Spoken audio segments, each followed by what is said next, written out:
ಡಾಲಾಯ್ತ್ ಅವರ ಸಾರಥ್ಯದಲ್ಲಿ the Friday times news. ಬೆಂಗಳೂರಿನ freedom ಪಾರ್ಕ್ನಲ್ಲಿ ಸೆಪ್ಟೆಂಬರ್ 3ರಂದು ದಲಿತ ಸಂಘರ್ಷ ಸಮಿತಿ ವತಿಯಿಂದ ಬೃಹತ್ ಪ್ರತಿಭಟನೆ.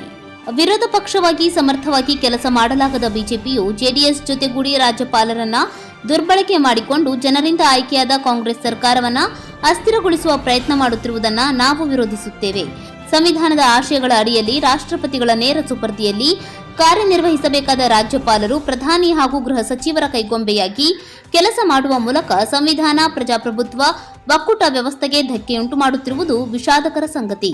ಖಾಸಗಿ ವ್ಯಕ್ತಿ ನೀಡಿದ ದೂರನ್ನು ಆಧರಿಸಿ ಮುಖ್ಯಮಂತ್ರಿ ಸಿದ್ದರಾಮಯ್ಯನವರಿಗೆ ಒಂದೇ ದಿನದಲ್ಲಿ ಶೋಕಾಸ್ ನೋಟಿಸ್ ನೀಡಿದ್ದು ಅಲ್ಲದೆ ಪ್ರಾಸಿಕ್ಯೂಷನ್ಗೆ ಅನುಮತಿ ನೀಡಿರುವುದು ರಾಜ್ಯಪಾಲ ಥಾವರ್ ಚಂದ್ ಗೆಹ್ಲೋಟ್ ರವರು ಕೇಂದ್ರ ಸರ್ಕಾರದ ಕೈಗೊಂಬೆಯಾಗಿ ನಡೆದುಕೊಳ್ಳುತ್ತಿದ್ದಾರೆ ಎನ್ನುವುದಕ್ಕೆ ಇದು ಸಾಕ್ಷಿಯಾಗಿದೆ ಎಂದು ಜಿಲ್ಲಾ ಸಂಚಾಲಕರಾದ ವೆಂಕಟೇಶಯ್ಯ ತಿಳಿಸಿದರು. ನಗರದ ಪತ್ರಿಕಾ ಭವನದಲ್ಲಿ ಸುದ್ದಿಗೋಷ್ಠಿ ನಡೆಸಿ ಮಾತನಾಡಿದ ಅವರು, ಅಹಿಂದ ಸಮುದಾಯದ ನಾಯಕನನ್ನ ಬಲಿ ತೆಗೆದುಕೊಳ್ಳಲು ಬಯಸುವ ಜಾತಿವಾದಿಗಳನ್ನ ನಾವು ಸಹಿಸುವುದಿಲ್ಲ. ಇದನ್ನು ವಿರೋಧಿಸಿ ಸೆಪ್ಟೆಂಬರ್ 3ರ ಮಂಗಳವಾರ ಬೆಂಗಳೂರಿನ ಫ್ರೀಡಂ ಪಾರ್ಕ್ನಲ್ಲಿ ಬೃಹತ್ ಪ್ರತಿಭಟನೆ ಹಮ್ಮಿಕೊಂಡಿದ್ದು, ಗದಗದಿಂದ ಸುಮಾರು 100 ಜನರು ಪ್ರತಿಭಟನೆಯಲ್ಲಿ ಭಾಗವಹಿಸುವುದಾಗಿ ತಿಳಿಸಿದರು.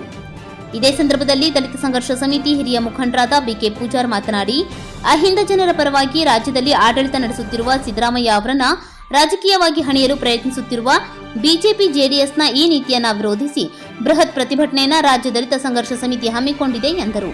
ಪತ್ರಿಕಾಗೋಷ್ಠಿ ವೇಳೆ ಶರೀಫ್ ಬಿಳೆಯಲಿ, ಮುತ್ತು ಬಿಳೆಯಲಿ, ಯಲ್ಲಪ್ಪ ರಾಮಗಿರಿ, ವಾಸು ಹುಣಸಿಮರತ್ ಸೇರಿದಂತೆ ಇತರರು ಭಾಗಿಯಾಗಿದ್ದರು. ಹಿಂದುಳಿದ ವರ್ಗದ ನಾಯಕ ಮಾನ್ಯ ಸಿದ್ದರಾಮಯ್ಯನವರನ್ನ ಅಧಿಕಾರದಿಂದ ಕೆಳಗಿಳಿಸಿ ವಾಮ ಮಾರ್ಗದಿಂದ ಅಧಿಕಾರವನ್ನು ಪಡೆದುಕೊಂಡು ಈ ರಾಜ್ಯದಲ್ಲಿ ಕೋಮುವಾದದ ತಳಹದಿಯ ಮೇಲೆ ಸರ್ಕಾರವನ್ನು ನಿರ್ಮಾಣ ಮಾಡಬೇಕು ಅಂತ ಏನು ಹುನ್ನಾರ ನಡೀತಾ ಇದೆಯೋ ಆ ಹುನ್ನಾರವನ್ನು ಖಂಡಿಸಿ ರಾಜ್ಯ ಸಮಿತಿ ಒಂದು ಬೃಹತ್ ಪ್ರಮಾಣದಲ್ಲಿ ಪ್ರತಿಭಟನೆ ಕಾರ್ಯಕ್ರಮವನ್ನು ಹಮ್ಮಿಕೊಂಡಿದೆ. ಆ ಒಂದು ಕಾರ್ಯಕ್ರಮಕ್ಕೆ ಗದಗ ಜಿಲ್ಲೆಯಿಂದಲೂ ಸಹ ನಾವೆಲ್ಲ ಕಾರ್ಯಕರ್ತರು ಭಾಗವಹಿಸಿ ಆ ಒಂದು ಕಾರ್ಯಕ್ರಮವನ್ನು ಯಶಸ್ವಿಗೊಳಿಸಬೇಕು. ಹಿಂದುಳಿದ ವರ್ಗಗಳ ನಾಯಕ ಸಿದ್ದರಾಮಯ್ಯನವರನ್ನು ನಾವು ಉಳಿಸಿಕೊಳ್ಳಬೇಕು. ಜಾತ್ಯತೀತ ಪರಿಕಲ್ಪನೆಯ ಸರ್ಕಾರವನ್ನು ಉಳಿಸಿಕೊಂಡು ಅದರ ಅಡಿಯಲ್ಲಿ ನಾವು ಬದುಕನ್ನು ಕಟ್ಟಿಕೊಳ್ಬೇಕು ಅಂತಕ್ಕಂಥ ಹಿನ್ನೆಲೆಯಲ್ಲಿ ಈ ಕಾರ್ಯಕ್ರಮವನ್ನು ನಾವು ಹಮ್ಮಿಕೊಂಡಿದ್ದೀರಿ. ಕೋಮುವಾದಿಗಳ, ಜಾತಿವಾದಿಗಳ ಹುನ್ನಾರಕ್ಕೆ ಮಣಿದು ಕೇಂದ್ರ ಸರ್ಕಾರದ ಅಣತಿಯಂತೆ ವರ್ತಿಸುತ್ತಿರುವ ರಾಜ್ಯಪಾಲರನ್ನ ಕೇಂದ್ರ ಸರ್ಕಾರ ವಾಪಸ್ ಕರೆಸಿಕೊಳ್ಬೇಕು. ಜಾತ್ಯತೀತ ಪರಿಕಲ್ಪನೆಯ ರಾಜ್ಯಪಾಲರನ್ನ ಕರ್ನಾಟಕ ರಾಜ್ಯಕ್ಕೆ ನಿಯೋಜನೆ ಮಾಡಬೇಕು ಅಂತಕ್ಕಂಥ ಒತ್ತಾಯವನ್ನು ಮಾಡ್ತಾ ನಾವು ಈ ಮೂಢಹಗರಣ ಏನಿದೆ ಇದು ಒಂದು ಸುಳ್ಳಿನ ಕಂತಿಯಾಗಿದೆ.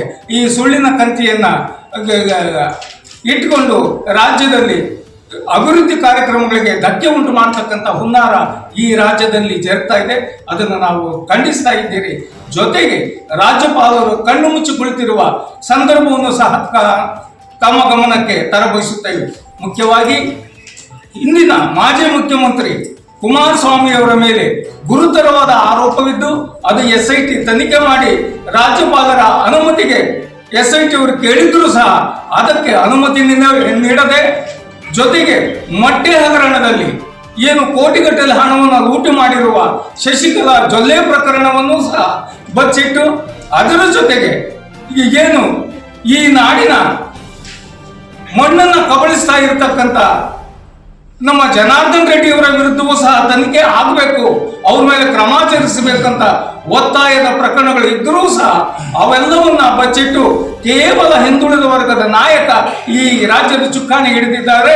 ಏನಾದರೂ ಹುನ್ನಾರ ಮಾಡಿ ಅವರನ್ನ ಸರಿಸಬೇಕಂತಕ್ಕಂಥ ಹುನ್ನಾರಿಯನ್ನು ನಡೀತಾ ಇದೆ. ಇದನ್ನು ನಾವು ಖಂಡಿಸ್ತಾ ಇದ್ದೀರಿ. ಜೊತೆಗೆ ರಾಜ್ಯಪಾಲರ ಹುನ್ನಾರವನ್ನು ಸಹ ನಾವು ಖಂಡಿಸ್ತಾ ಇದ್ದೀರಿ. ಈ ಒಂದು ಹಿನ್ನೆಲೆಯಲ್ಲಿ ನಾವು ರಾಜ್ಯ ಮಟ್ಟದಲ್ಲಿ ಬೃಹತ್ ಪ್ರಮಾಣದ ಪ್ರತಿಭಟನಾ ಕಾರ್ಯಕ್ರಮವನ್ನು ಹಮ್ಮಿಕೊಂಡಿದ್ದೀರಿ. ಅದನ್ನೆಲ್ಲ ಸುದ್ದಿ ಮಾಡಬೇಕು, ತಾವು ನಮಗ ಬೆಂಬಲ ನೀಡಬೇಕು ಅಂತ ಒತ್ತಾಯಿಸಿ ನನ್ನ ಮಾತುಗಳನ್ನು ಮುಗಿಸ್ತಾ ಇದ್ದೀನಿ. Friday times news Gadag.